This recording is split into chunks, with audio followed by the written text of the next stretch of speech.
नमस्कार, स्वागत है आप सभी का न्यूज प्लस 21 में। मैं हूं आपके साथ अंजलि। आइए एक नजर डालते हैं दिन के टॉप 10 हेडलाइंस पर। छत्तीसगढ़ के मुख्यमंत्री विष्णुदेव साय ने की रामकृष्ण आश्रम में कॉलेज खोलने की घोषणा।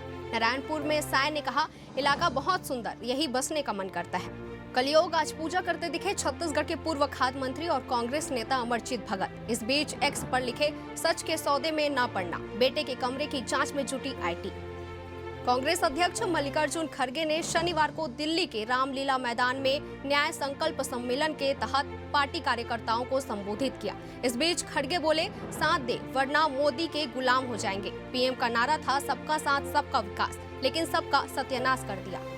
96 साल की उम्र में लाल कृष्ण आडवाणी को भारत रत्न मिलेगा। वाजपेयी देशमुख के बाद यह सम्मान पाने वाले तीसरे भाजपा नेता। पीएम मोदी ने फोन पर बधाई दी।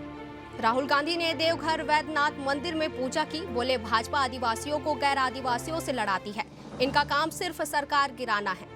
फ्रांस में एफिल टावर पर लॉन्च हुआ भारत का यूपीआई। मोदी बोले, देखकर खुशी हुई। जयपुर में इससे मैक्रो मोदी ने किया था डिजिटल पेमेंट। इस हफ्ते सोना चांदी के दामों में रही तेजी। सोना फिर 63,000 के पार निकला और चांदी 72,000 के करीब पहुंची। बिहार शिक्षक भर्ती में तीसरे और चौथे चरण में 1 लाख शिक्षकों की होगी ज्वाइनिंग। सीएम का 10 लाख नौकरी देने का वादा।